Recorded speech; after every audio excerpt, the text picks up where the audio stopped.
Salut les Mobile Addicts, c'est Maxime. Alors je ne vous cache pas que je travaille à 90% depuis mon iPad Pro pour diverses raisons qui seront peut-être le sujet d'une future vidéo. Mais en attendant, pour travailler avec l'iPad Pro et l'utiliser au mieux, j'utilise un certain nombre d'accessoires que je vais vous présenter dans une série de 2 vidéos, dont voici la première. On voit ça tout de suite. Allez, c'est parti.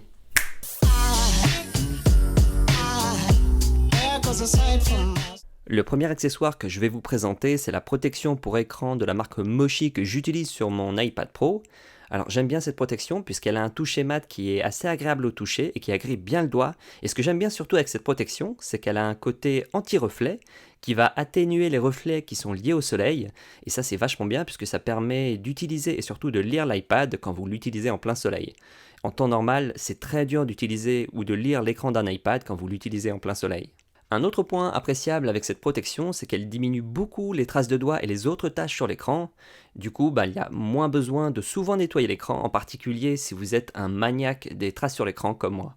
Comme toutes les protections pour écran, j'avais peur que ça soit galère à installer, mais c'est pas du tout le cas. C'est assez simple et rapide à poser sur l'écran, et en plus, c'est garanti 100% sans bulle derrière la protection. L'utilisation de l'Apple Pencil avec cette protection d'écran fonctionne parfaitement bien, que ce soit pour prendre des notes ou dessiner. On a même presque l'impression d'écrire ou de dessiner sur une feuille de papier. Alors au tout début de l'utilisation de cette protection, comme elle est neuve, l'Apple Pencil peut faire un peu de bruit quand on l'utilise, mais ça s'en va rapidement après quelques heures ou jours d'utilisation. Pour une plus longue durée de vie, le constructeur assure qu'on peut facilement enlever la protection pour la laver plusieurs fois sous l'eau et la réappliquer. Et ça c'est top, mais vous pouvez tout aussi bien nettoyer la protection avec un chiffon microfibre et en utilisant la vapeur de votre souffle tout en la laissant sur l'iPad. Bien évidemment, comme il s'agit d'une protection d'écran, ça protège l'écran de l'iPad contre les rayures et les chocs. Alors le seul point négatif, mais que j'accepte volontiers pour les bénéfices que ça apporte, c'est que ça réduit un peu la clarté de l'image à l'écran, mais on s'y fait très rapidement. Un autre accessoire que j'utilise tous les jours avec mon iPad Pro, c'est le Magic Keyboard qui est compatible avec l'iPad Pro et le nouvel iPad Air. Alors, c'est un accessoire qui se destine surtout aux utilisateurs qui souhaitent travailler sur leur iPad avec le clavier et le trackpad.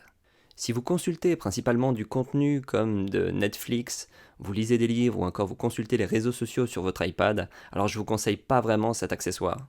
J'apprécie cet accessoire pour plusieurs raisons, par exemple le côté magnétique qui permet de facilement basculer du mode consultation lecture de contenu en mode de travail avec le clavier et le curseur. Concernant le clavier, il est vraiment top et agréable à utiliser comme celui d'un MacBook Pro. De plus, il est rétroéclairé, ce qui fait que vous pouvez l'utiliser dans des endroits un peu sombres et mal éclairés. Au passage, je vous conseille également d'apprendre à maîtriser les raccourcis clavier pour travailler plus efficacement avec le Magic Keyboard sur votre iPad.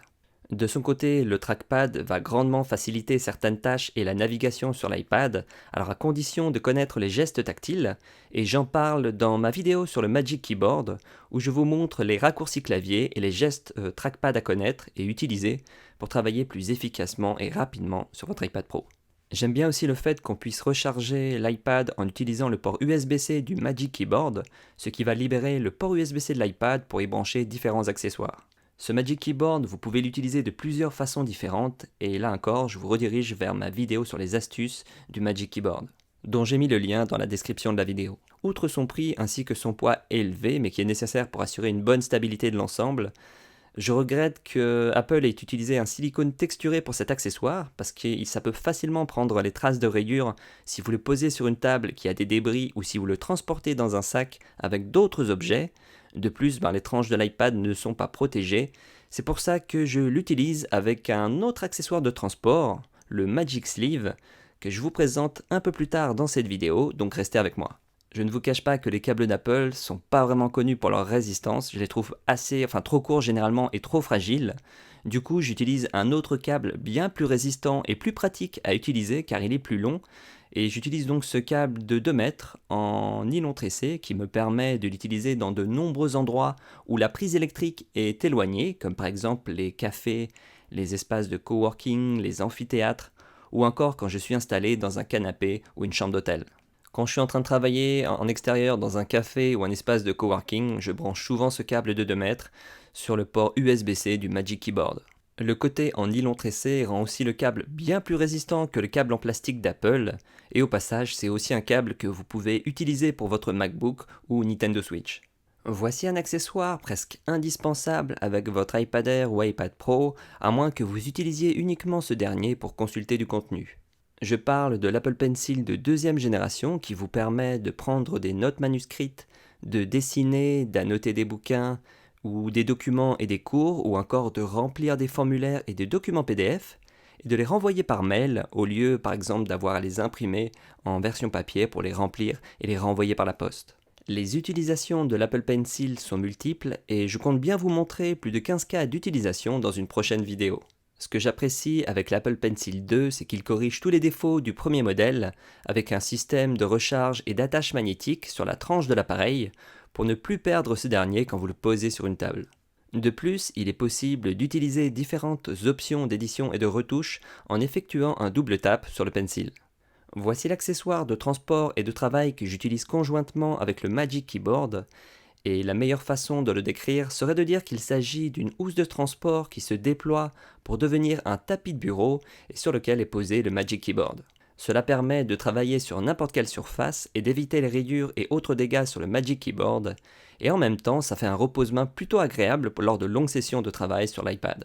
Lorsque le Magic Sleeve est déployé et que je travaille dessus, je peux aussi attacher magnétiquement l'Apple Pencil sur le côté du Magic Sleeve pour éviter de l'égarer si jamais vous détachez l'iPad Pro ou l'iPad Air du Magic Keyboard. Cette housse de transport / tapis de bureau qui se referme magnétiquement contient assez de capacité pour transporter un chargeur, un câble, un hub USB-C, une clé USB, des AirPods, des cahiers et autres documents à l'intérieur du Magic Sleeve en parallèle du Magic Keyboard. J'adore la sensation d'attache magnétique qui permet de ranger rapidement l'iPad et de partir. En plus, les bords du Magic Sleeve s'alignent parfaitement grâce aux 62 aimants cachés dans cette housse. J'apprécie aussi que ça évite à l'Apple Pencil de se détacher et de se balader dans le sac, comme ça peut arriver quand on transporte l'iPad et l'Apple Pencil attachés magnétiquement dans un sac à dos. Un autre point positif qui va protéger l'iPad, imaginez que vous êtes en extérieur et que vous détachez l'iPad du Magic Keyboard, par exemple pour dessiner ou prendre des notes, vous risquez de l'abîmer en le posant sur une table ou autre surface dure, à la place, vous pouvez le poser sur le Magic Sleeve pour le protéger, et ça, c'est assez cool. Il y a même de la place à côté pour poser d'autres accessoires autour de l'iPad comme vos lunettes, vos AirPods, un hub USB-C ou même votre iPhone.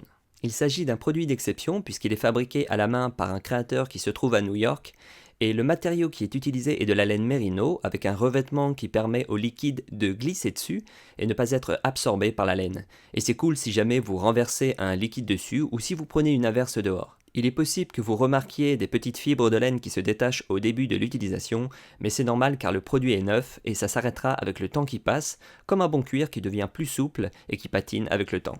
La laine utilisée fournit une protection naturelle contre les bactéries ainsi que les taches, et elle protège également l'iPad et le Magic Keyboard contre l'humidité. Cet accessoire, le Magic Sleeve, est proposé en deux tailles, une première taille pour un iPad Pro 11 pouces ou un iPad Air, et une deuxième taille pour un iPad Pro 12,9 pouces, ainsi que deux coloris différents, un coloris charbon qui est un genre de noir et un coloris gris clair. Quand je retire l'iPad Pro du Magic Keyboard, que ce soit pour prendre des notes manuscrites ou bien dessiner avec l'Apple Pencil, j'utilise un support en aluminium adapté à cet usage et qui permet d'orienter l'iPad dans l'angle parfait afin qu'il soit confortable pour prendre des notes et dessiner. Ce support entièrement en métal est très solide et stable et il propose 4 angles d'inclinaison différents pour utiliser confortablement l'Apple Pencil sur l'iPad, qu'il soit en orientation portrait ou paysage.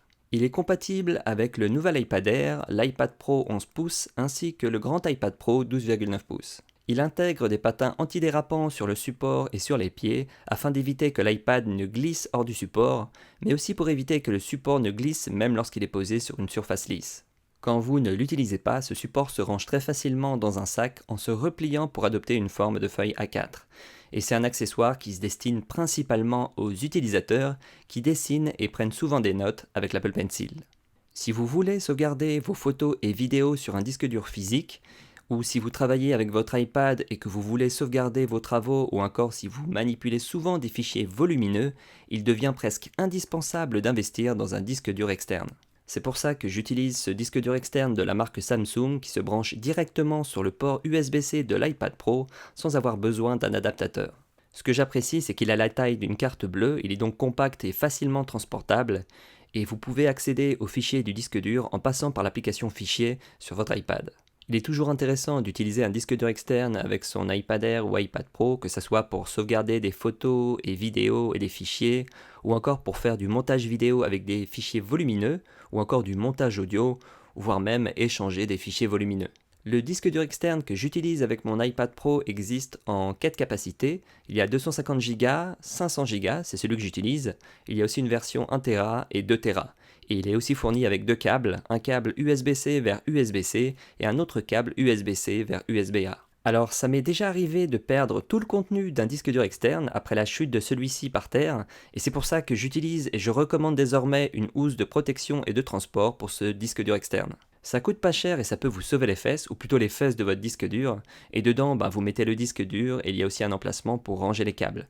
Et comme ça vous pouvez être sûr de ne pas abîmer votre disque dur externe qui contient souvent des données importantes. Un autre accessoire que j'utilise très souvent avec l'iPad Pro et que je recommande, c'est l'achat d'un hub USB-C qui vient se brancher sur le port USB-C de l'iPad Pro.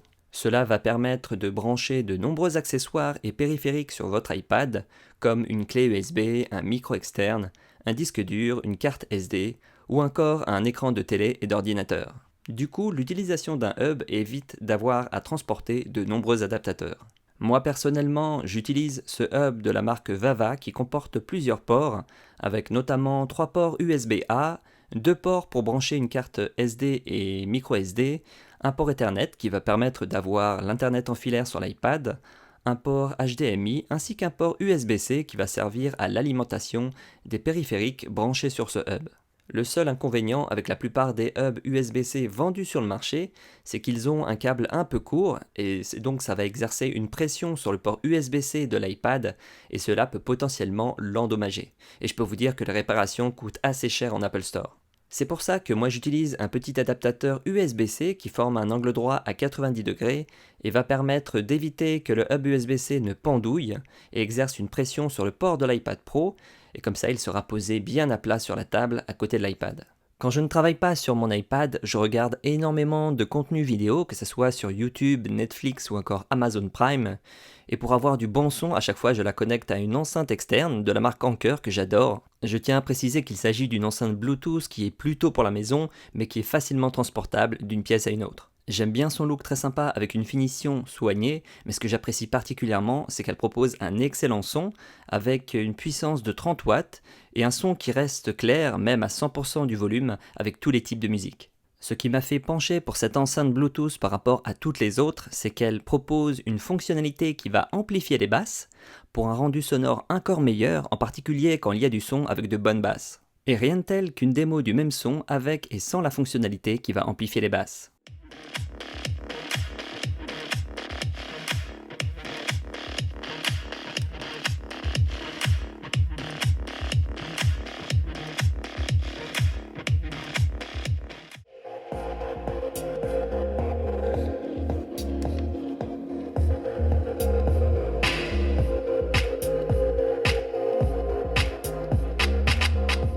Le dessus de l'enceinte comporte également plusieurs boutons qui permettent d'augmenter et de diminuer le volume, ainsi que de contrôler la musique, par exemple pour la mettre en pause, pour passer au prochain titre ou revenir au précédent titre.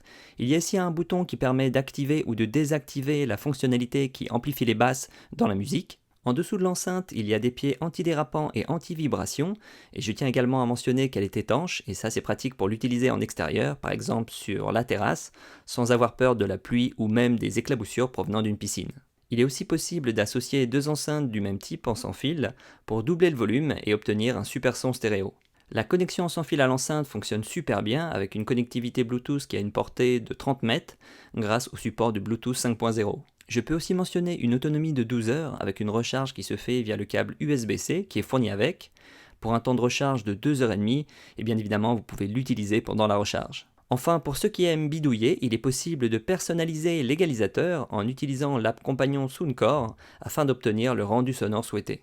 Bref, c'est une enceinte qui propose un excellent rapport qualité-prix et je suis pas du tout payé par la marque pour dire ça. Dans la prochaine vidéo qui s'affiche à l'écran, vous allez découvrir mes accessoires indispensables que j'utilise au quotidien avec l'iPhone et qui pourraient vous donner des idées pour vous, mais aussi de cadeaux pour vos proches. Et n'oublie pas de t'abonner pour ne pas louper le deuxième épisode des accessoires iPad. Et sur ce, je te dis à bientôt dans une prochaine vidéo. Allez, ciao!